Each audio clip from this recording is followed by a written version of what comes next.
We are prayed up and ready to go with this big sister energy. And we're going to be talking about online safety and digital harms. The Gateway is an organization that helps survivors of human trafficking and sexual exploitation with direct services, with any type of emergency services. We do trainings, we do podcasts, we do all these different things. And the ladies here with me today is the Survival Council. And so to the right of me, we have Councilwoman Tara. Hey, Tara. Hi. And to the left of me, we have Councilwoman Tish. Hi. And Councilwoman Shannon. Hello. Yes. So today, I'm just going to get right into it. We are going to introduce our host for today, and her name is Tish. Hi, everybody. Welcome to Lit and Legit, brought to you by the Open Gateway. It is so exciting to be here again for another episode. Today, we have some great information for you, and we're just going to jump right in. Before we get started, we're going to do an icebreaker. Okay. So let's get comfortable. Okay. All right. My icebreaker question is, what's one emoji that describes your relationship with the internet? Shannon. And I don't know. First of all, my favorite emoji is the magic wand. Okay. But my relationship with the internet would have to be the cloud. The cloud. Yeah, like the thinking bubbles. Okay. Right. Because I'm always trying to figure out how I can utilize these tools to grow my brand. Right. Yeah. Thank you. Okay, Tara. I don't know. I just like all the emojis, all of them, the feelings and, things like that, because I always want to tap into how I'm feeling about something to regulate myself. Okay. Awesome. Thank you, Tara. Alice. Oh, what? The mind blown. Mind blown. Yeah, because my mind is always blown by the things that shouldn't be on the internet, and then things that I can do on the internet to build my brand as well. Oh, that's Okay, good. that was good. I like that. Okay, my emoji that describes my relationship with the internet, I would say the fireworks. Whether it's good or bad, it's always exciting.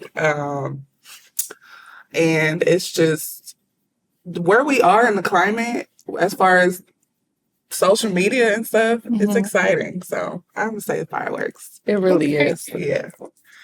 Okay, so we're just going to jump right in. Today, we're going to be talking about red flags to online safety. Ooh. Yeah. Okay, so when you come into a situation online and maybe, let's say, you're interacting with someone online, one of the questions is this person asking too much personal information too quick? How do you go about recognizing whether or not who you're interacting with is asking too much information too fast? Personally, I would say there's two ways you can handle it.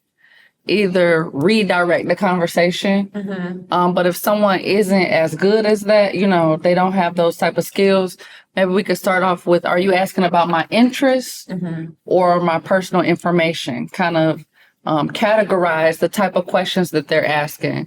What do you like to do as in activities? Is that keeping it light? Or where are you from? Where's your family from? What area of the town do you live in? If it's getting really personal, you can kind of back up a little bit. Okay. Yeah, I agree. Like when people are asking too much too fast, I kind of back off, and then generations are different. The younger generation seems to interact better online than the generation that I come from. Okay. Yeah, if they get to asking me about where I live and who my kids are, and that's definitely a red flag. Absolutely. Another red flag for me is especially like how we meet. So if we're meeting on like a Roblox, or we're meeting on like Facebook, and it's cool, it's kosher, everything's light, and then all of a sudden you want to get personal and start getting explicit, sexually explicit. To me, that is definitely a red flag of somebody that I need to block immediately.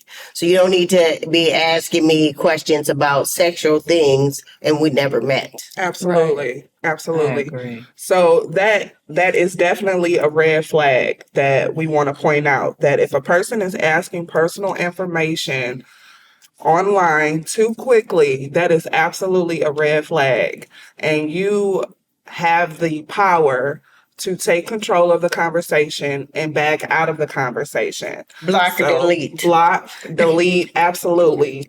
Yes, Um, absolutely. so just remember that we have the power to engage in a conversation and disengage in a conversation. So we wanted to point that red flag out. Also, how can you tell if a link or attachment seems suspicious or unexpected?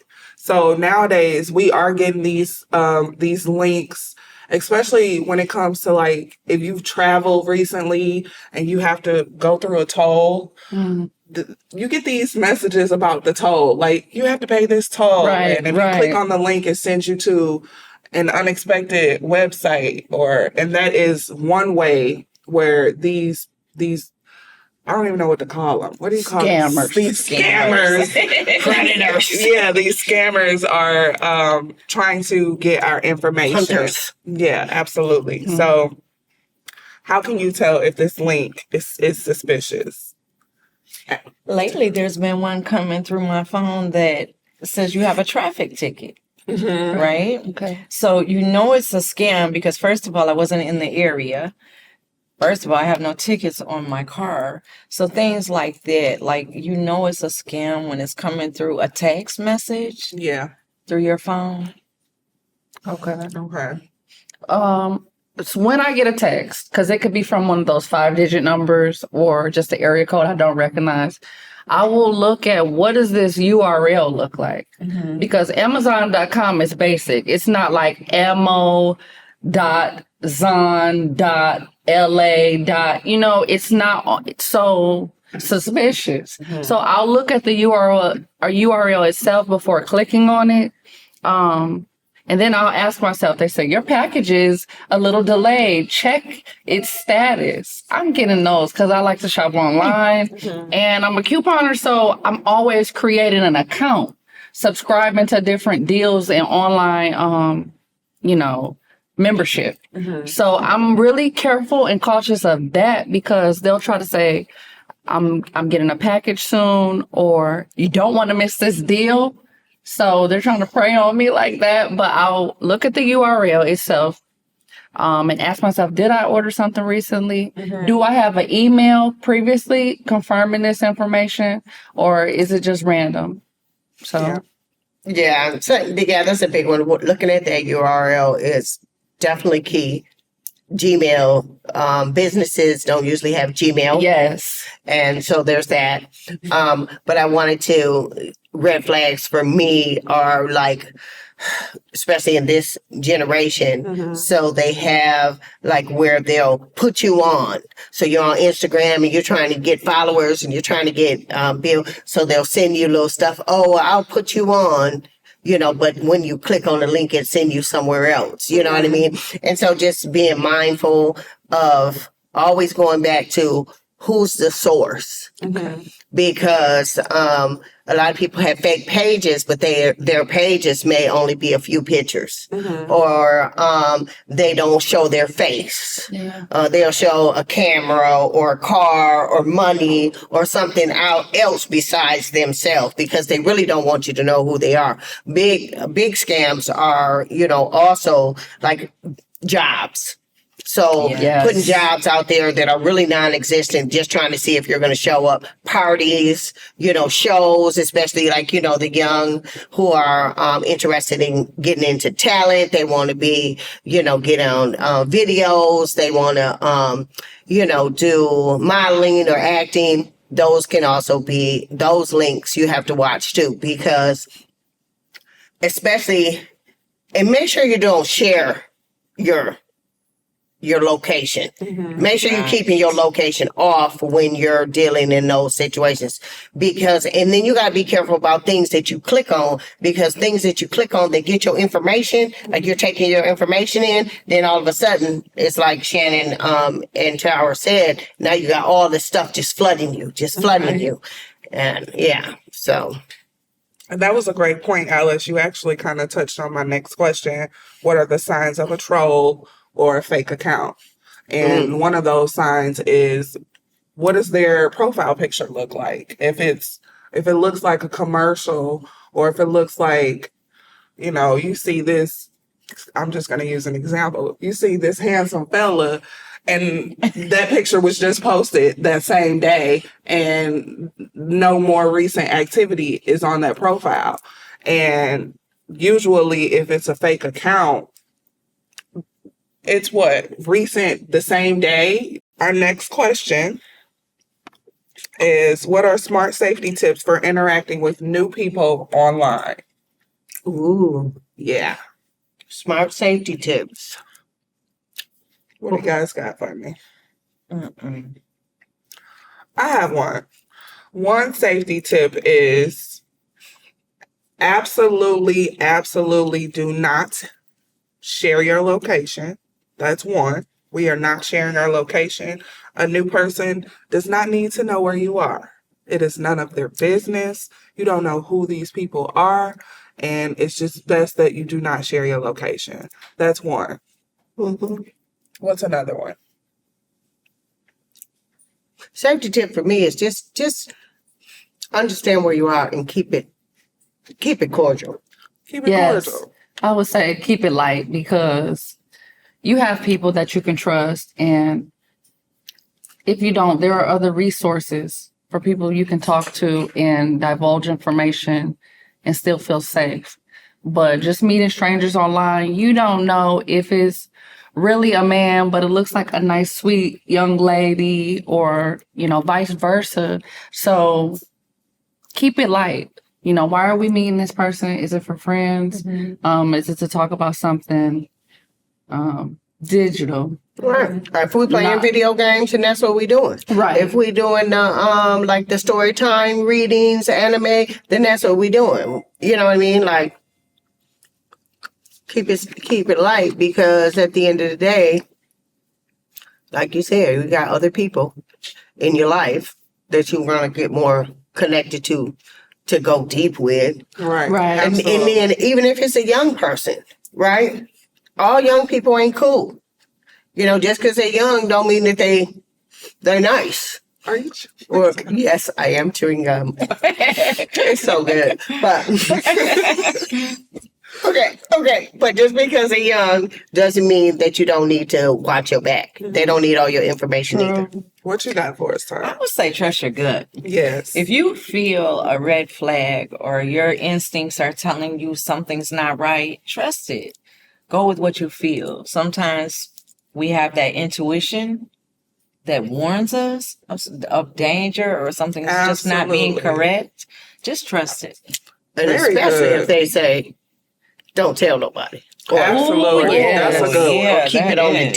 DL. Yeah. Right. No. Huge red Red flag. flag. Huge red flag. If you're interacting with someone online and one of the things that they tell you is to keep it to yourself, that is proof that you should be telling everybody. Right. And then also delete and report. Right. Delete and report. Because they up to no There good. are tools in place for us to use while we're using social media responsibly.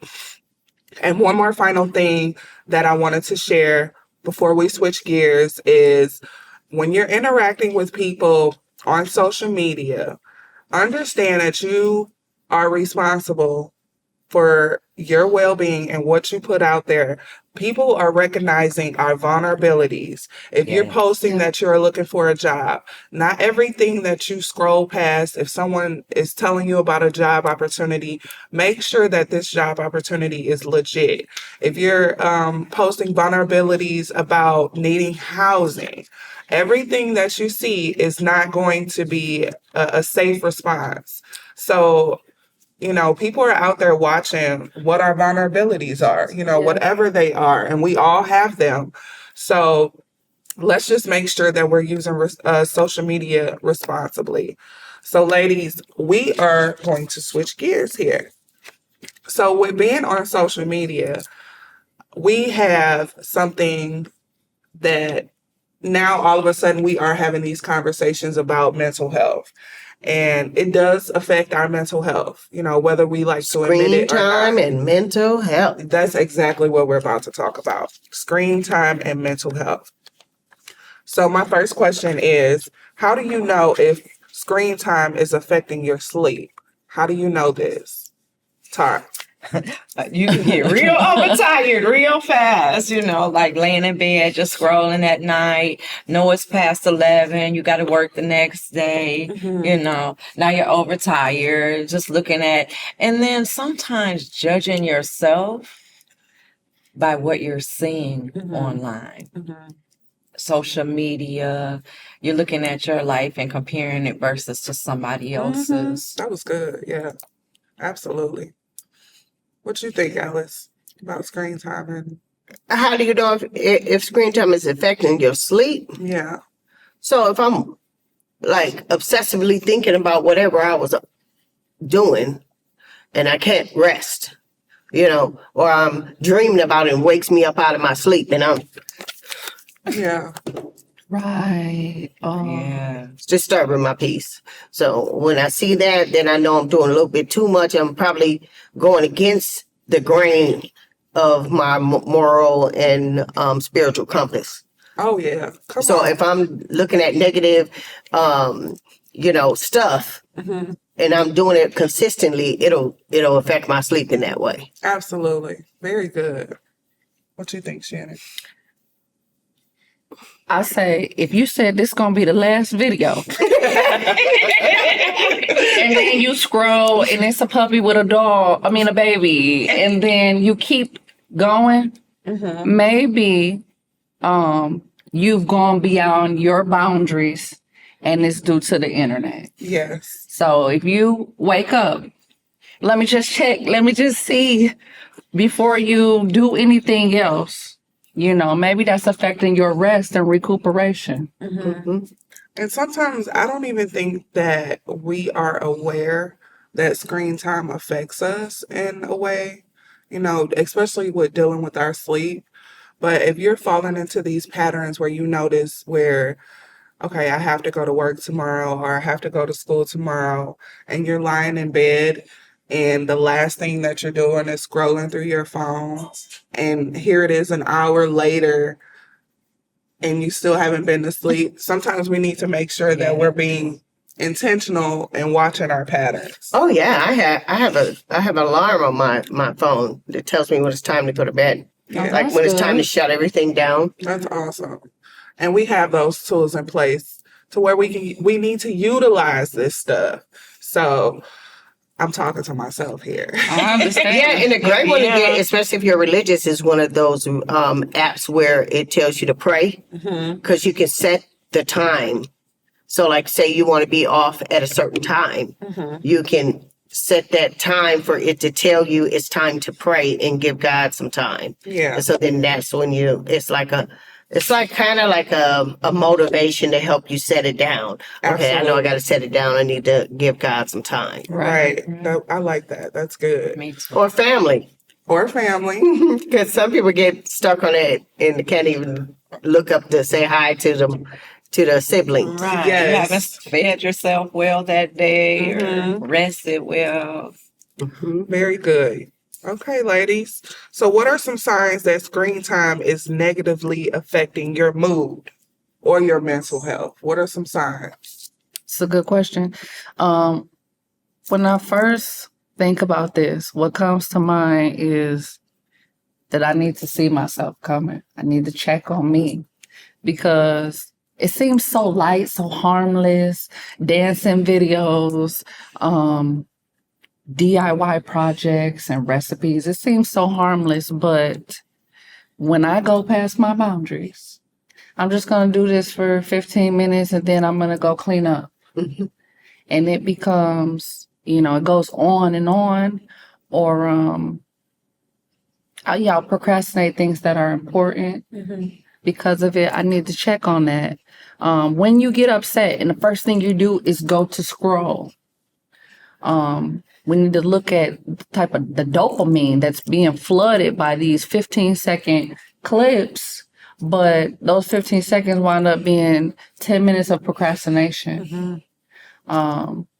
So we just got to watch how we're reacting to it. In what situations are we running to the internet?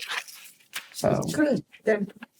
I agree. It's hard to see the picture when you're inside the frame, right? So my mood would change drastically. I haven't eaten properly. I haven't rested well. And I'm constantly neglecting the things like whether it is cleaning up or making a salad or something healthy to eat, because I've been on there scrolling for so long, Yeah.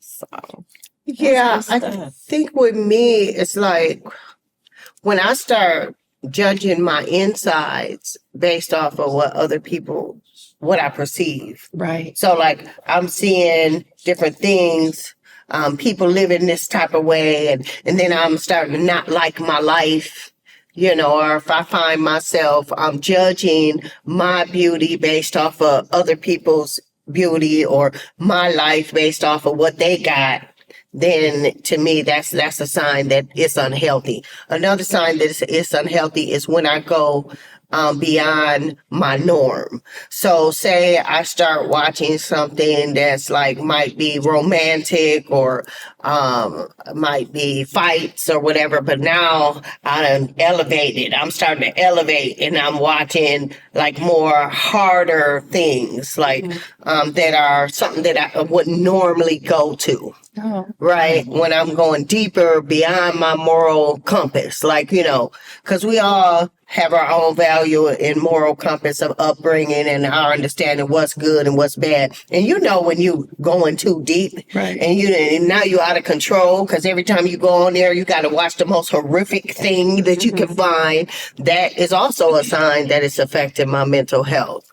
And then also like if I'm in a relationship and I'm judging my mate based off of what I see, because, she did this for him. And then why she got a new car? I ain't got a new car, And so you have to be real careful when it comes to things like that because it can affect your household. It can affect how you see yourself fit in the world. And, and you don't want to allow something that's just a tool. Right. It's just a tool. It's just there for entertainment. It's not for me to take on personally. And so sometimes it's just better to step away. And for me, it's like I don't like getting on. I'm so good at blocking, delete, delete, because when things start affecting my spirit in certain ways, I block, delete, especially if it's a person that's constantly putting that into the atmosphere. And that's something that I know that I shouldn't be, don't indulging in because it's and it's not because it's making me feel different. Right. It's personal. Okay. Right? It's personal. If it makes me feel different, makes me behave different, makes me think different, then that's something that I need to block and delete. It might be okay for you, but it's not okay for me. Absolutely. And we definitely need to exercise that block and delete. I don't think that we're aware of how much we internalize what we see on social media. One thing that for me that I just do not absolutely like seeing and I will not post is fights. I will not post or reshare a fight. I it's disturbing. And that's just not something that I want to be behind. That's not something that I want to support. And just me personally, I'm speaking for Tish. we have to be very careful of the things that we put out there, the things that we like, the things that we share, the things that we comment on, because you really just never know who's watching you. That's where them trollers and them scams. Oh, she like this. Oh, she into this. You know what I mean? No, I just looked at it once. Yeah. You know what I mean? Like, geez. Yeah, the trollers, the scammers, and then also, this generation coming up behind us. It's so disturbing to see so many, and we're kind of switching gears, but it's so disturbing to see so many people posting, fights. They post, pictures of guns and stuff like that. That is, in my opinion, you're putting something out in the universe and into this light that could hinder you in the future. Because once you post it, it's out there. So as far as, and it can be, and then it gets so many likes and so much attention. That's what I don't like. It's because it makes it like that's the norm, like that's who we are as a people. And the average person is not like that. I remember my daughter's like, Mom, sometimes I watch TV and it's like the things that they show Black people doing, that's not who we are. And she said that to me at like 9. Like, that's not, I don't know anybody like that. Yeah. Nobody's like that in our family. Yeah. You know what I'm saying? And so to keep promoting it is to approve it. right. You know what I mean? And we do internalize it, and it does affect our mood and our mental health. So we just need to be aware of those things. My next question is, are you using screen time to avoid dealing with feelings or real life problems? Whoa! Yeah. Yeah, I don't anymore. But Yeah. I remember there was a time when I would get on Facebook, and then next thing you know, it would be 3 hours done passed. Right. Because I'm arguing with somebody and trying to make them get my view, or, it just seemed like it was so much time had passed. And then I would have friends would be like, why aren't you, I posted something, you didn't like it, just weirdness, And so, but I got smart, and then I started using it only as a tool because I really don't, it's so much, but we'll just keep it short. I'll keep it short to give you guys something to talk about, because it's a lot when it comes to that. I cut myself off. I only go on to either post a meme or, to try to support and help other people or congratulate somebody on a birthday or something or big event. But I don't go on there and get personal. And I don't spend time on there. I'm not finna be sitting on no computer 2-3 hours doing absolutely nothing. Yeah. When I could be somewhere else doing something that's positive or making some money. I'm just saying, that's just for me. So you don't use it to avoid dealing with your Absolutely feelings? not. Okay. I agree. It can like, that was good stuff, Alice. It's a way of avoidance. Getting outside of yourself instead of self-care. If we internalize what we're viewing or seeing, because maybe you feel lonely or you're upset. Okay. You want to just escape, right? Yeah. But there's Yes. better way of escape, like take a walk, take a bubble bath. There's just so many other things we can use rather than social media or the internet to escape life, right? In a healthier way. In a healthier way. So I'm one of those strong-willed people. I'll be on there arguing. Like, you don't know what you're talking about. This is not the reality, and no. So I had to shut myself off because it just takes too much energy. And I don't like to expose so much of myself and then get nothing accomplished. Because that's what you do. You spend all that time on there, all that energy. I watch them, my youth, on the videos, on the TikTok and Roblox, and they mad. And, my son playing basketball, he's like, bro! And I'm just he's like, no. What's up? What you thinking? I kind of touched on it earlier about escaping regular duties or household chores, thinking, oh, it's just a second, it won't hurt, and it turns into something that has, stolen your day. Stolen. Right. Really absorbed all of your time. But I don't consciously do it.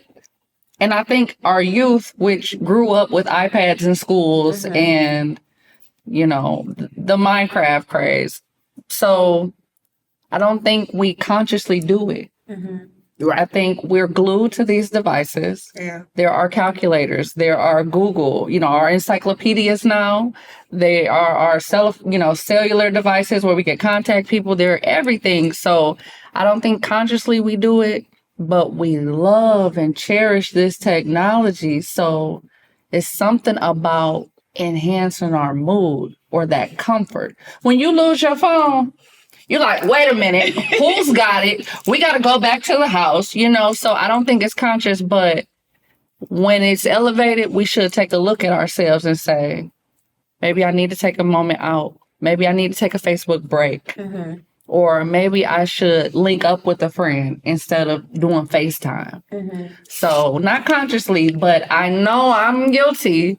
Miss Millennial, I'm a little guilty of it.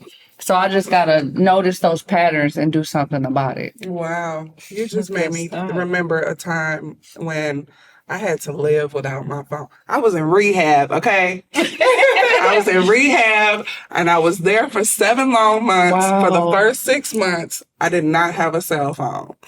And I'm just thinking back of how much time that I had to self-reflect and how much time I had.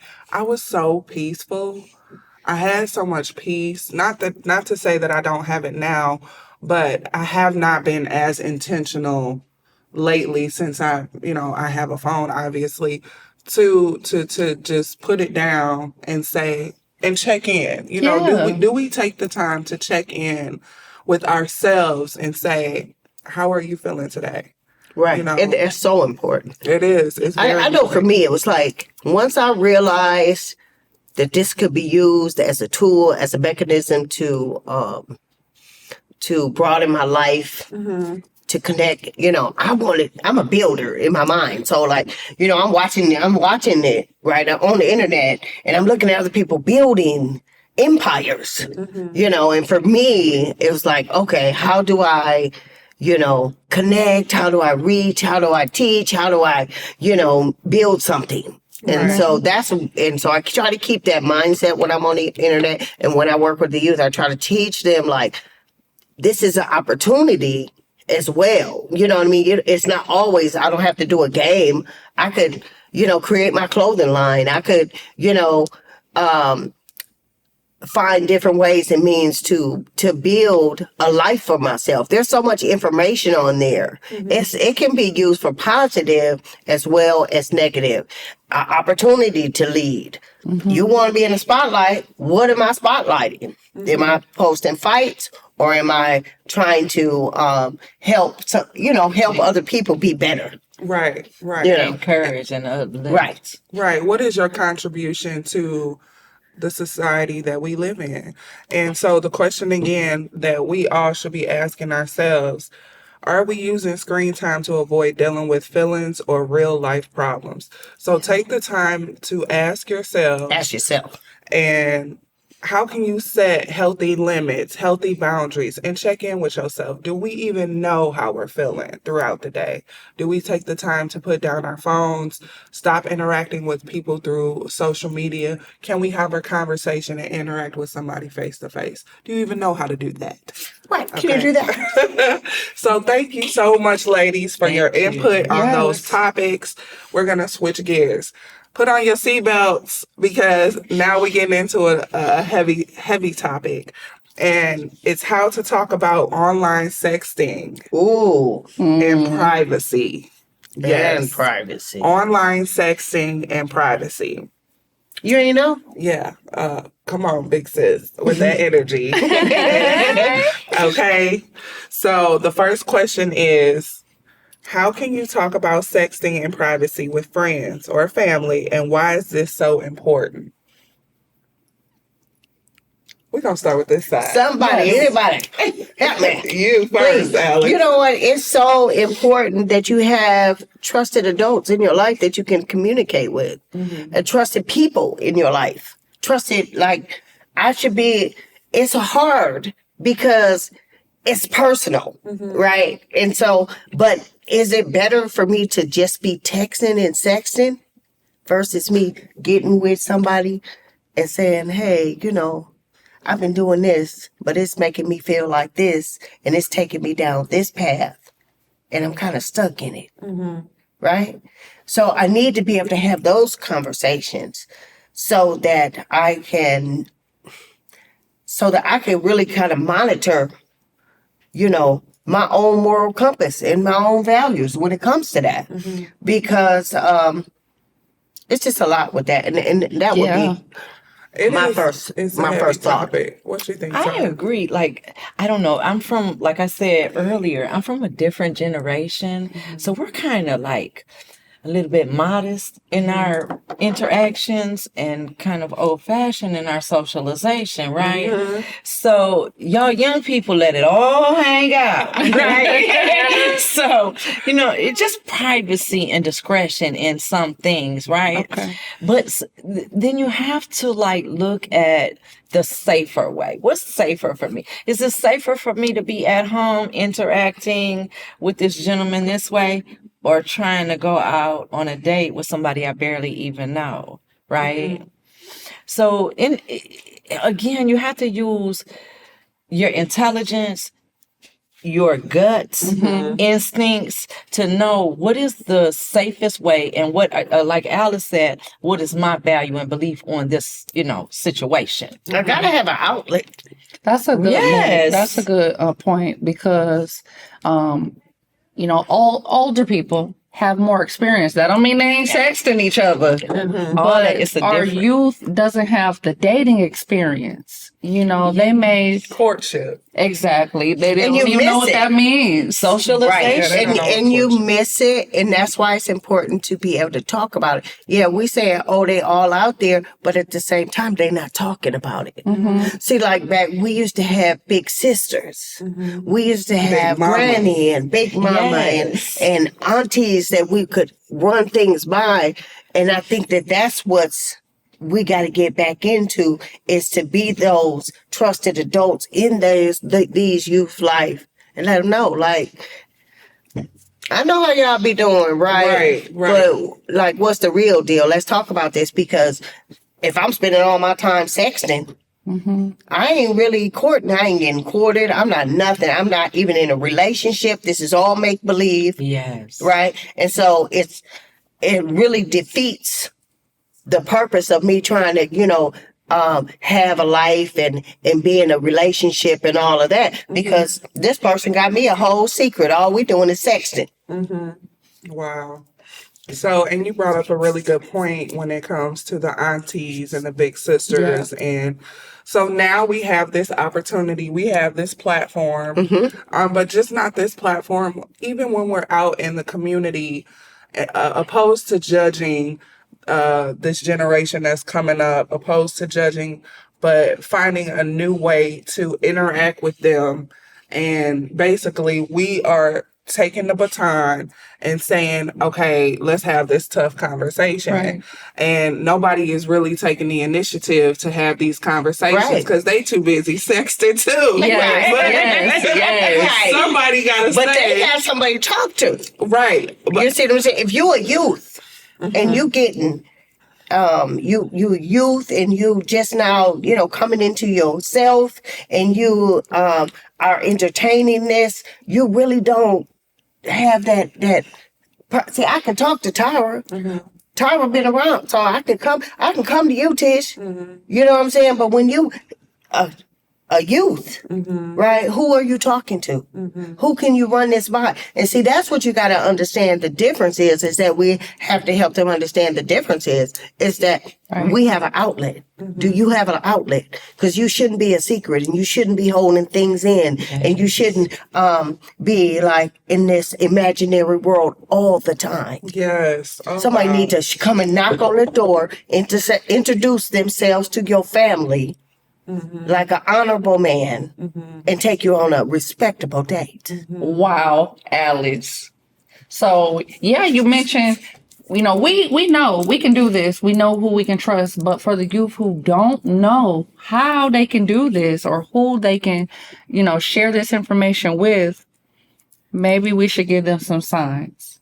So if it's somebody who motivates you, who sees you even when you don't believe in yourself, that might be somebody you can trust with information like that, or you can talk to them about something private. If it's someone who loves you without you doing anything for them, that might be a teacher or a therapist or your brother's girlfriend, someone who isn't looking for something from you, but they still care about you regardless. Those might be the type of people you can bring this up with, because sexting, you could be in your feelings about this person, male or female.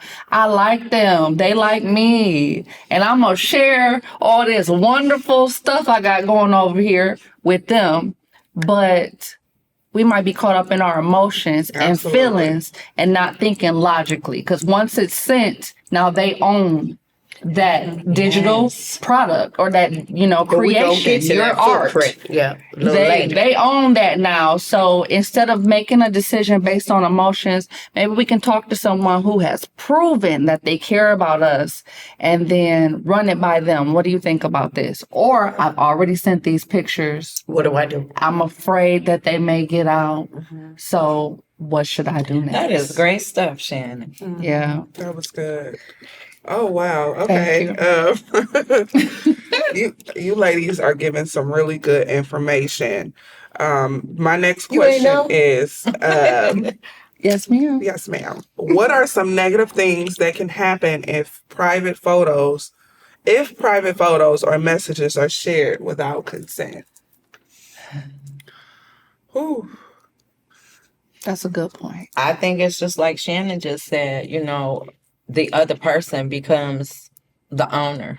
Entitlement. People can do anything with your stuff. Once it's sent, it's sent. You can't retract that. So it's best to use caution before you put something out there that you might later on regret doing. Yeah, absolutely. And one of the reasons why we have this platform is because we want to prevent, empower, and educate. And a lot of our youth don't know that they have the power. We have the authority within ourselves. If you are working on yourself, your self-confidence, and your self-esteem, you gain a confidence within yourself where you're comfortable with saying this one sentence. No. That's a whole sentence. Yes. That is nobody knew. No is a whole sentence. No. So No. most important, No. when it comes to this generation, they need to know that they hold the power, they hold the authority, and you can exercise that power and authority with just saying no.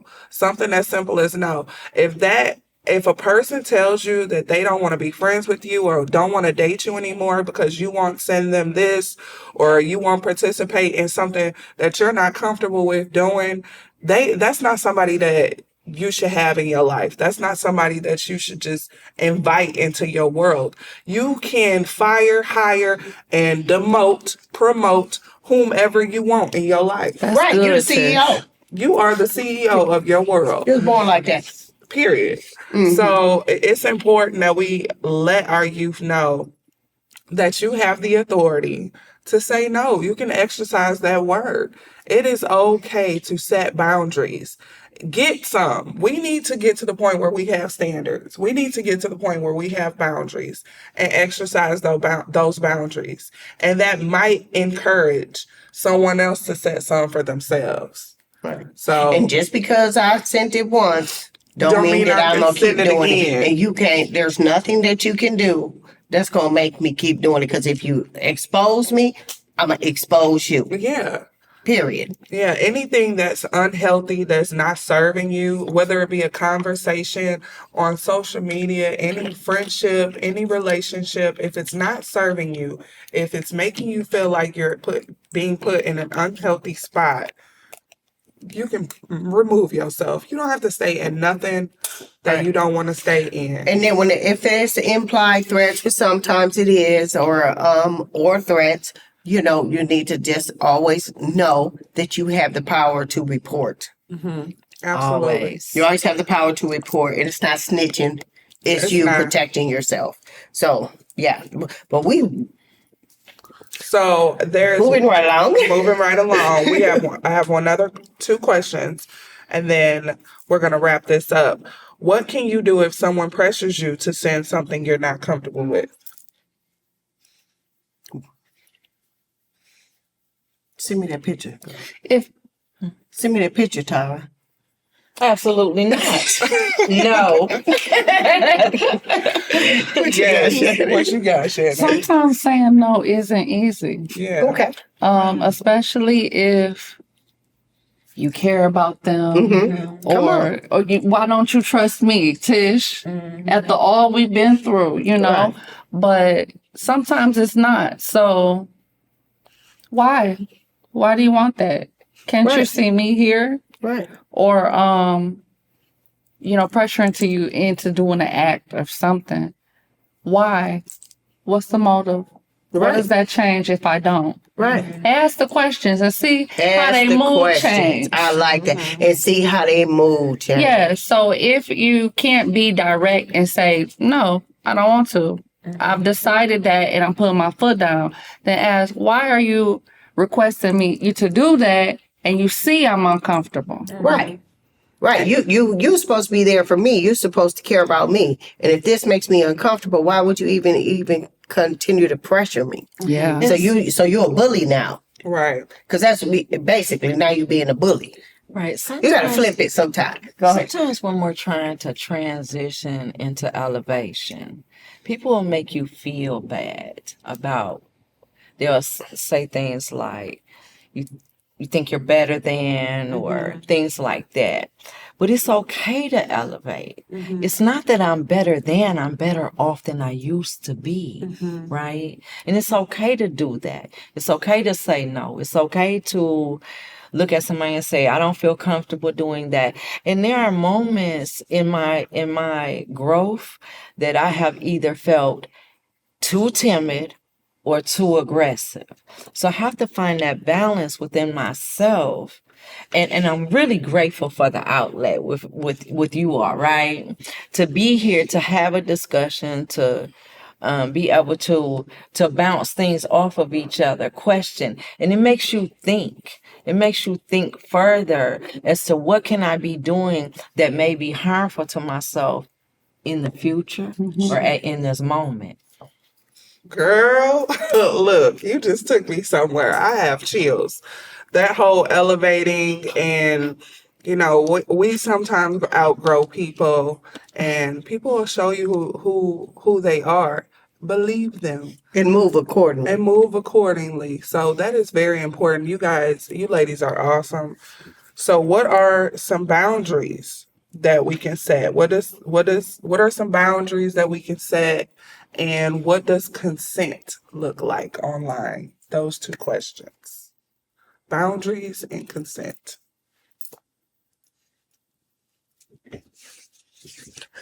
I'm old school. You ain't getting no consent from me. I'm like, For our youth. For our youth. For So our youth, advice right. for them. So consent, consent for what? I mean, for me, it's like when it comes to online, consent for what?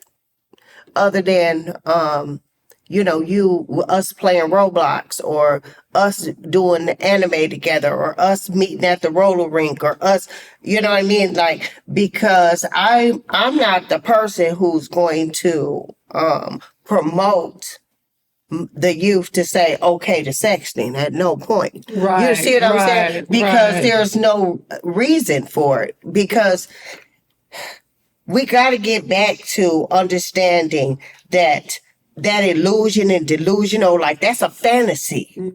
That's like pretend.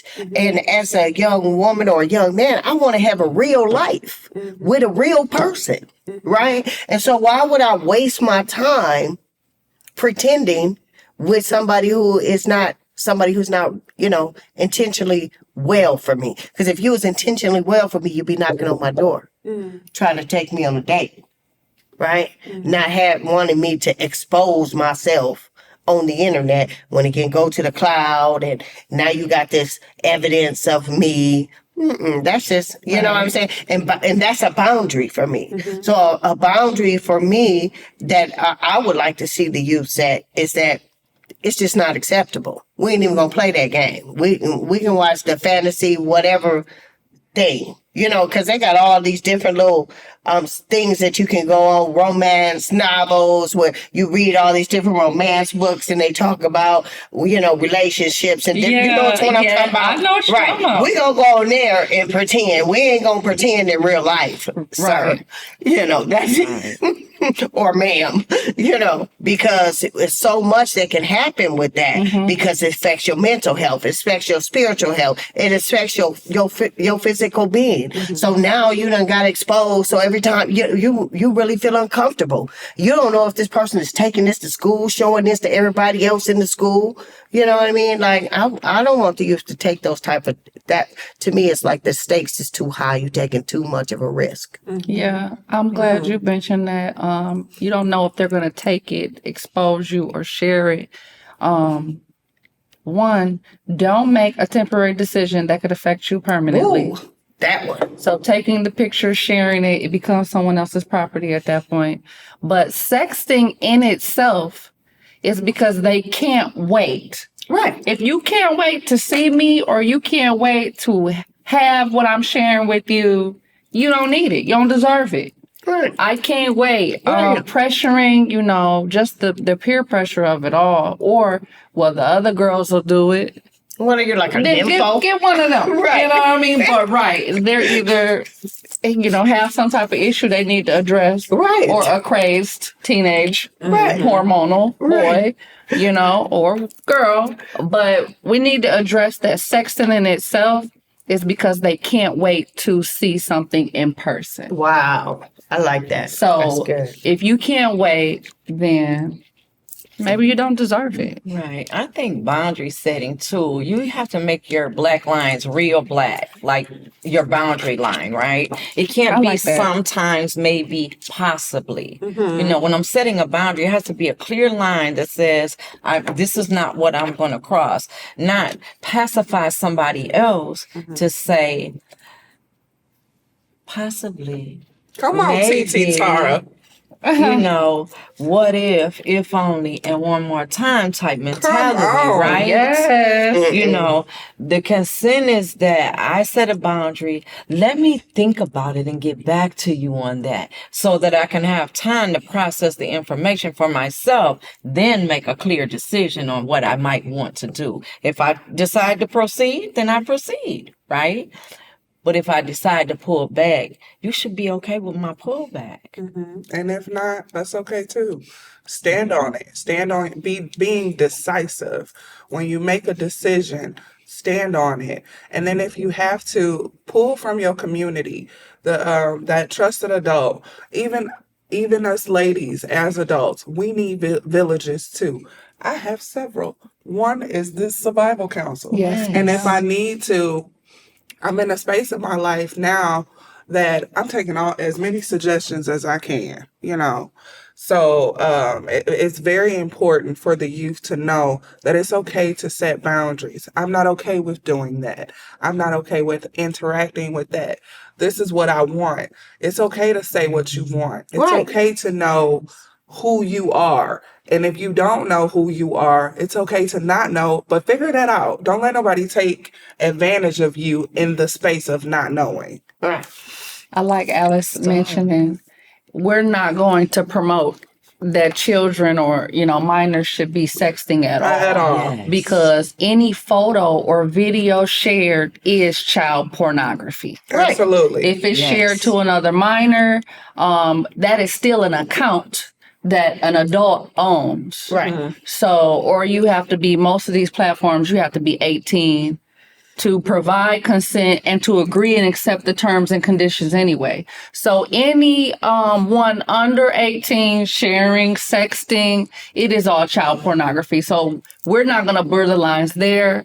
We're going to be responsible women of the community and educate our youth and young adults. Protect yourself. And you can wait. Trust me. We done been 16 before. All right. And then you want to look at future. You want to look at your future and what type of person you want to be. Do you want to be a fictional character that only is a secret, right? You know what I mean? And only meets in dark places? Or do you actually want a real relationship with somebody who's going to take the time out to come and meet you? Back in the day, you had to meet the mama. You had to meet the dad. You had to get approval from the brother. You know what I mean? Like, you had to show up and act like, like you had some sense. But the internet makes people be able to skip that part and let's just go straight to the sex. No, we're not doing that, bro.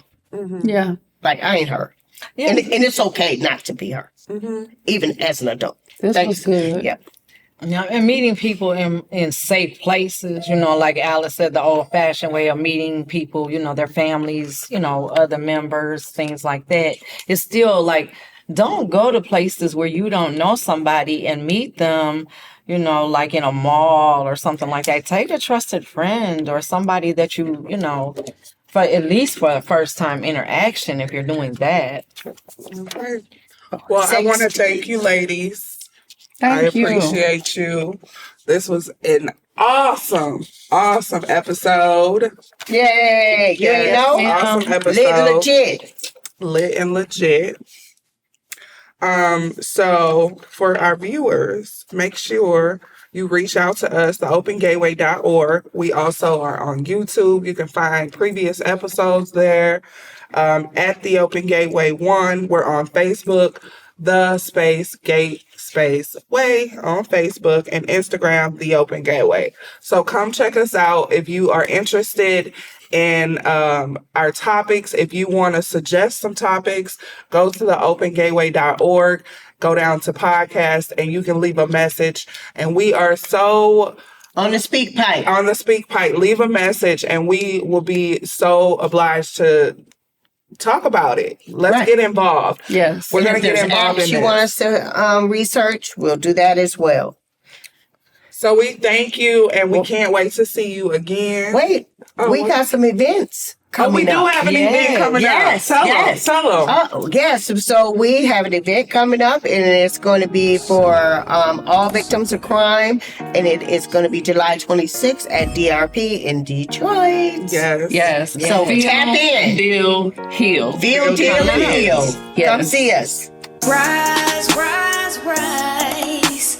Still